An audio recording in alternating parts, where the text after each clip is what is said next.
Alright, welcome back. Math 1910. We're getting into Chapter 2, Section 4, and we're going to be going through the chain rule. Okay, so we want to use the chain rule to find derivatives of composite functions. Okay, that's going to help us using the power rule too, because we're going to have, multiple polynomials and things like that we want to be able to take the derivative of. And then we're going to be able to simplify the algebra piece down. And we will also be able to apply the chain rule to any type of trig functions. Okay? It's the most powerful rule that we use in calculus for derivatives. Alright? Mainly for composite functions. Very versatile. Alright? And it's kind of what we're doing in the past two sections and putting it all together. Okay? So here's some examples, what you can do without the chain rules. Right, versus a composite function that we can do with the chain rule now. So this expands our whole universe of how many derivatives we can take. Okay, we're also going to learn how to use U substitution to calculate and do our derivatives as well. Okay, so if we take a look at this first example here, this one's more mechanical. So this is talking about gear ratios and things like that. So if we have a set of gears that is constructed, all right, such that the second and third gears are on the same axle.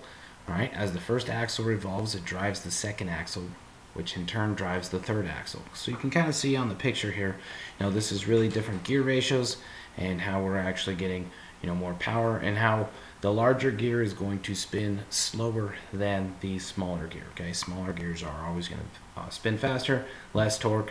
The larger gears are going to have more torque, and that's why we have a difference in gear ratios. Alright, but the calculus behind it, okay, is for us to be able to understand the speed or the revolutions per minute of each gear. So what we want to do is we're going to use y, u, and x. Alright, that's the number of RPMs, alright, for each respective gear. So essentially we need to find dy du, du dx, and dy dx. Okay, so when we say all that, dy du is the derivative of y with respect to u, du dx is derivative of u with respect to x, and dy dx is derivative of y with respect to x. So we're going to take those different ratios, okay, of our derivatives and calculate the RPM. Okay, so because the circumference of the second gear is 3 times that of the first one, alright, the first axle must make 3 revolutions to turn the second axle once. Okay, so that's our 3-to-1 gear ratio. So in that case, alright, dy du is what our 3 is. Okay, and with the second axle we can make 2 revolutions to turn the third axle once. All right, so our du dx. So I'm going to step back a slide just so we have the picture here, and we can take a look at the different ones that we're looking at. All right, so we have axle 1, axle 2, and axle 3, and we're able to look at the gear ratios. All right, so moving forward here with this, if we combine these two results, okay, the first axle has to make 6 revolutions to turn the third axle once. So we're going to write this, dy dx, that's the rate of the change of the first axle with respect to the second axle, okay? And when we multiply these through, we're going to take 3 times 2, the 3 is dy du, the 2 is du dx, right, and we end up getting 6. Okay, so that's our rate of change. That's the rate of the first axle with respect to the third axle, okay? Because we related both of them to the second axle, and by being able to do that, alright, we can find the overall ratio of that. Okay? Alright, so in essence, that's the chain rule in full effect here. So that's theorem 2.1. Alright, the chain rule, 2.10, sorry. If y equals f of u is a differentiable function of u, and u equals g of x is a differentiable function of x, then y equals f of g of x is a differentiable function of x, and we can conclude that dy dx is dy du times du dx. So the more simplified version is what we have at the bottom. D dx, the derivative with respect to x of f of g of x. What that really means for us is we're going to take f prime of g of x times g of x. Okay? In simplistic terms, the derivative of the inside times the derivative of the outside. You can remember it that way. It's much more simplistic and much more easier for you to apply. Okay, we have the outer function and the inner function because it's a composite function. So if we understand that g of x is the inner function and f of u, all right, is our outer function. Okay, we will use u substitution so that we can take that derivative. We will understand that it's the derivative of the inside times the derivative of the outside. Okay, similarly, we can write it in terms of u. So we can say that y prime equals f prime of u times u prime. Now I know this all sounds confusing, but once we start doing a few numerical examples, it'll actually all come together for you. Okay, but what we have to first understand is when we take a composite function, we have to know, all right, how to choose our proper u when we do this. All right, so u is going to be the more complicated stuff that you want to choose. So if we look at A, all right, if we want to choose u would be our x plus 1, because that's what we would struggle with, is that denominator piece. So if we choose u to be x plus 1, we can rewrite the function as 1 over u, and we can take the derivative of 1 over u. We know how to. We can rewrite that as u to the minus 1 and use the power rule, or we can use the quotient rule and do low d high minus high d low all over low low and get that derivative. Okay?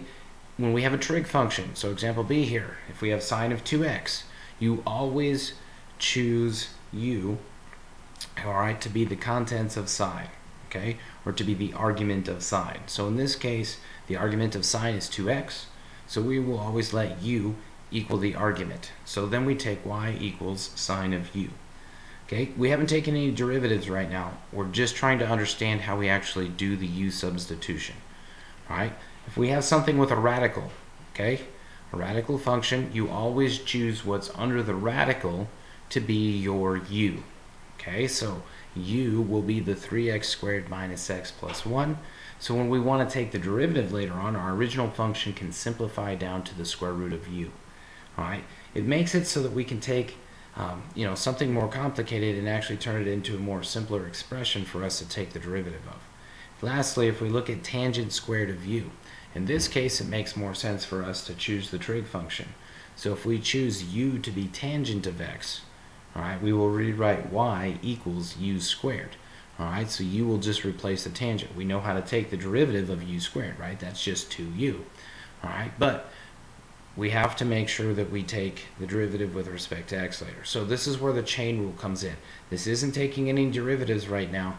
This is understanding how to choose the correct u for u substitution, because that's what we're going to use with the chain rule. And we want to be able to know that because we want to be able to generate using the power rule here. Okay, so if we look, all right, this is theorem 2.11.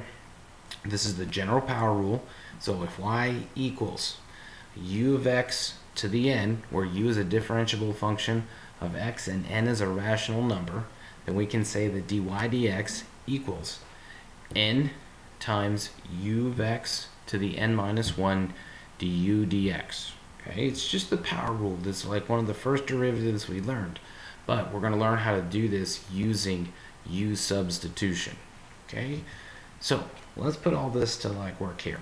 Let's take a look at example 4 here. We want to find the derivative of f of x equals the quantity of 3x minus 2x squared all to the power of 3. So this is, using the chain rule and the power rule kind of all to the effect here. So what you choose of u will be your inside stuff, all right? And then we'll take the derivative of that and multiply it by the derivative of the outside. So u substitution is going to be coming very handy here. So if we look at this, think about what you should choose for u, all right? I'm going to choose u to be 3x minus 2x squared. It's important, okay? That's the most complicated piece of this.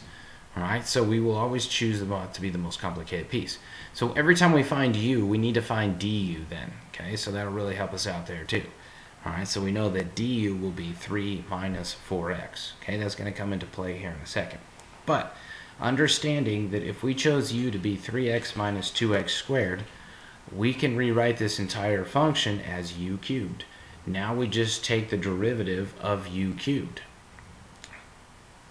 In all essence, all right, f of x, or f prime of x becomes 3 times 3x minus 2x squared quantity squared times the derivative of 3x minus 2x squared.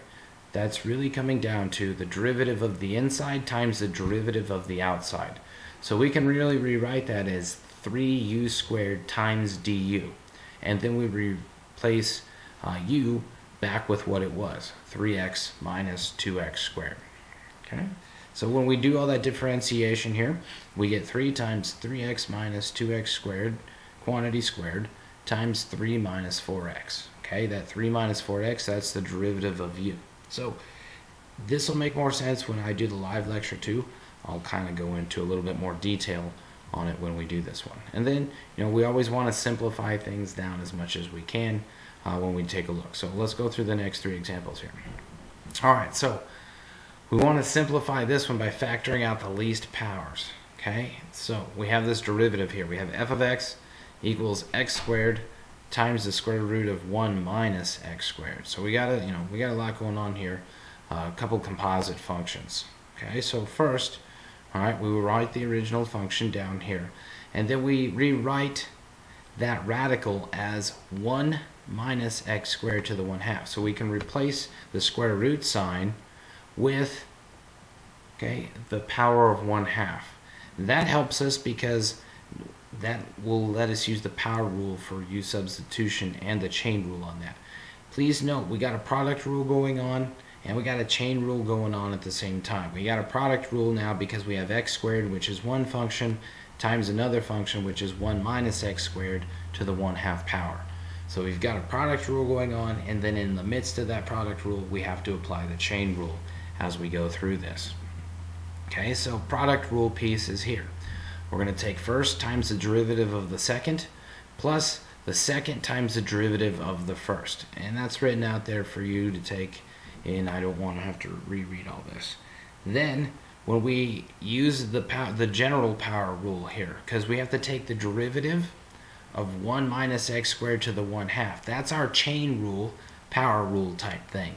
The derivative of the inside times the derivative of the outside.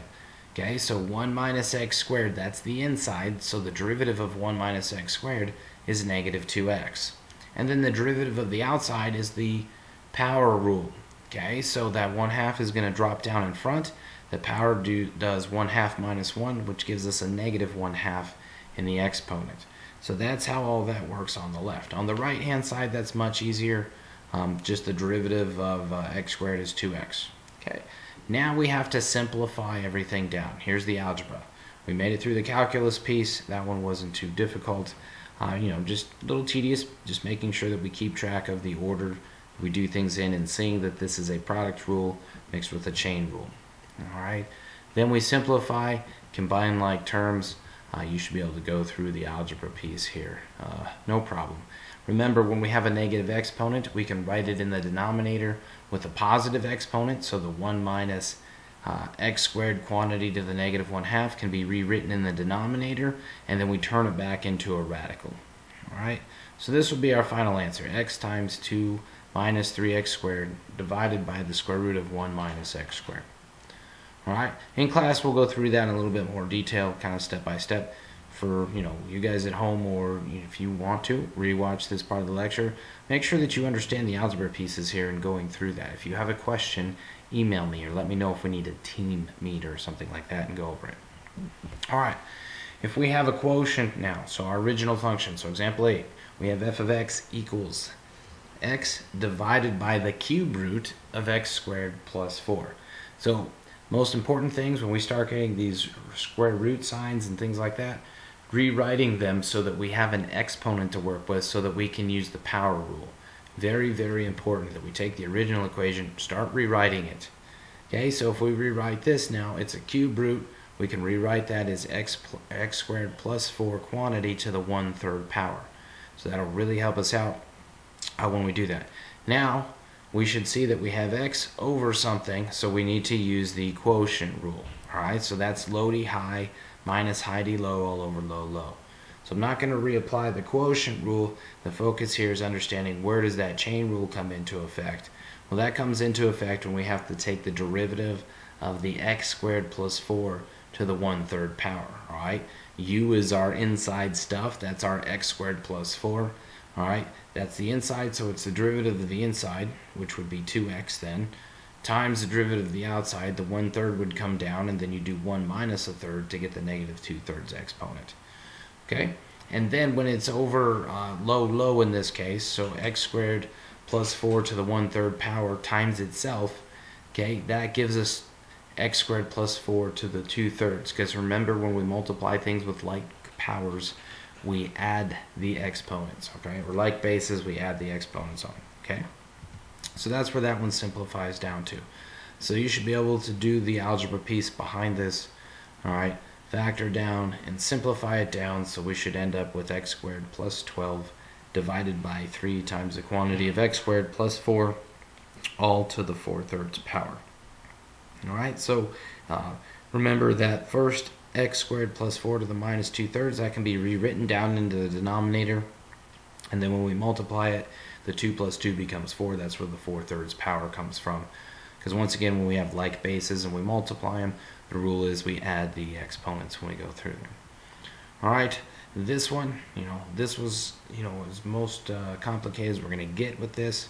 We have a power rule, we have a quotient rule, we got a chain rule, we got pretty much everything thrown at us at once here. So we can rewrite that 3x minus 1 divided by x squared plus 3 as a u. Okay, so we can replace all of that with u, so it's really u squared is what we're going to take the derivative of. So when we take the derivative of u squared, it's 2u times du. And then the du piece, the u prime, that's where we have to apply the quotient rule. So we're going to go low d high minus high d low all over low low. And we covered this a few sections ago, so I'm not going to go through all the specifics of the quotient rule. We should understand it by now. As we go through, we multiply everything out, all right, and we end up getting, as we simplify, 2 times the quantity of 3x minus 1 times negative 3x squared plus 2x plus 9 all over x squared plus 3 quantity to the 3rd. So it's really understanding the u substitution piece. If you aren't grasping that, make sure that you get into the live lecture as we're doing it. That way I can really kind of show you step by step how we're using